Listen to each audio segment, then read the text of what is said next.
Hi ಎಲ್ಲ ವಿದ್ಯಾರ್ಥಿಗಳಿಗೆ Educare Karnataka ಚಾನಲ್ಗೆ ಸ್ವಾಗತ. ನೀಟ್ ಅಪ್ಲಿಕೇಶನ್ 2025 ಇದರ ಎಡಿಟಿಂಗ್ ಬಗ್ಗೆ ನೋಟಿಫಿಕೇಶನ್ ರಿಲೀಸ್ ಮಾಡಿದ್ದಾರೆ. ಸೊ ಯಾವ್ಯಾವ ಡೀಟೇಲ್ಸ್ ಅನ್ನ ಎಡಿಟ್ ಮಾಡೋದಕ್ಕೆ ಅವಕಾಶ ಇರುತ್ತೆ, ಹಾಗೆ ಎಡಿಟ್ ಮಾಡೋ ಡೇಟ್ಸ್ ಏನಿದೆ ಅದ್ರ ಬಗ್ಗೆ ಕೂಡ ಈ ವಿಡಿಯೋದಲ್ಲಿ ತಿಳಿದುಕೊಳ್ತಾ ಇದೀವಿ.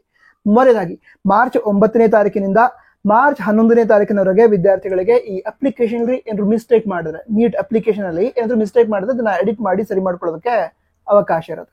ಹಾಗಿದ್ರೆ ಯಾವ ಡೀಟೇಲ್ಸ್ ಅನ್ನ ಎಡಿಟ್ ಮಾಡಬಹುದು ಇದನ್ನು ತಿಳ್ಕೊಳ್ಳೋದಾದ್ರೆ, ಈಗ ವಿದ್ಯಾರ್ಥಿಗಳು ಅವರ ತಂದೆ ಅಥವಾ ತಾಯಿಯ ಕ್ವಾಲಿಫಿಕೇಶನ್ ಹಾಗೆ ಆಕ್ಯುಪೇಷನ್ ಅದಕ್ಕೆ ಸಂಬಂಧಿಸಿದಂತೆ ಎಡಿಟ್ ಮಾಡಬೇಕು ಅಂತ ಹೇಳಿದ್ರೆ, ಮಿಸ್ಟೇಕ್ ಆಗಿದೆ ಅಂತ ಹೇಳಿದಾಗ ಎಡಿಟ್ ಮಾಡಿ ಸರಿ ಮಾಡ್ಕೋಬಹುದು. ನಂತರ ಮತ್ತೊಮ್ಮೆ ಹೇಳ್ತಾ ಇದ್ದೀನಿ, ತಂದೆ ಅಥವಾ ತಾಯಿಯ ಅಂದ್ರೆ ಇಬ್ಬರಲ್ಲಿ ಯಾವ್ದಾದ್ರು ಒಬ್ಬರ ಡೀಟೇಲ್ಸ್ ಅನ್ನ ಎಡಿಟ್ ಮಾಡೋದಕ್ಕೆ ಅವಕಾಶ ಇರುತ್ತೆ, ಎರಡು ಡೀಟೇಲ್ಸ್ ಎಡಿಟ್ ಮಾಡೋದಕ್ಕೆ ಅವಕಾಶ ಇರಲ್ಲ. ಓಕೆನಾ? ಆಕ್ಯುಪೇಷನ್ ಹಾಗೆ ಕ್ವಾಲಿಫಿಕೇಶನ್ ಹಾಗೆ ನೇಮ್ ಹೆಸರಲ್ಲೂ ಕೂಡ ಏನಾದ್ರು ಮಿಸ್ಟೇಕ್ ಇದ್ದರೆ ಅದನ್ನ ಎಡಿಟ್ ಮಾಡಿ ಸರಿ ಮಾಡ್ಕೋಬಹುದು.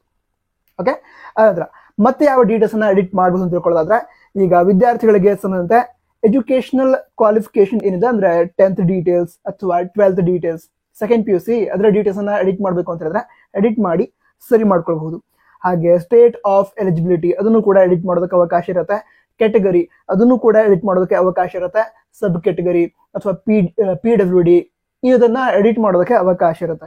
ಅದಂತರ ಸಿಗ್ನೇಚರ್ ಅದನ್ನು ಕೂಡ ಎಡಿಟ್ ಮಾಡಬೇಕು ಅಂತ ಹೇಳಿದ್ರೆ ಎಡಿಟ್ ಮಾಡಬಹುದು.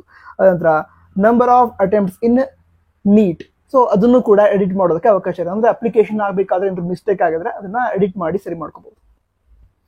ಅದಂತರ ಎಕ್ಸಾಮಿನೇಷನ್ ಸಿಟಿ ಸೆಲೆಕ್ಷನ್, ಸೊ ಮೊದಲು ಸೆಲೆಕ್ಟ್ ಮಾಡಿದ ಸಿಟಿ ಈಗ ಬೇಡ, ಚೇಂಜ್ ಮಾಡಬೇಕು ಅಂತ ಹೇಳಿದ್ರೆ ಈಗ ಚೇಂಜ್ ಮಾಡ್ಕೋಬಹುದು. ಅದಂತರ ಮೀಡಿಯಂ ಆಫ್ ಎಕ್ಸಾಮಿನೇಷನ್ ಅದನ್ನು ಕೂಡ ಎಡಿಟ್ ಮಾಡಿ ಚೇಂಜ್ ಮಾಡಬೇಕು ಅಂತ ಹೇಳಿದ್ರೆ ಚೇಂಜ್ ಮಾಡೋದಕ್ಕೆ ಅವಕಾಶ ಇರುತ್ತೆ. ಎಡಿಟ್ ಮಾಡೋದಕ್ಕೆ ಅವಕಾಶ ಇರೋದು ಮಾರ್ಚ್ 9ನೇ ತಾರೀಕಿನಿಂದ ಮಾರ್ಚ್ 11ನೇ ತಾರೀಕಿನವರೆಗೆ. ಬೇರೆ ಏನೋ ಡೌಟ್ ಇದ್ರೆ ಕನ್ನಡ ತಿಳಿಸಿ. All the best. ಜೈ ಹಿಂದ್, ವಂದೇ ಮಾತರಂ.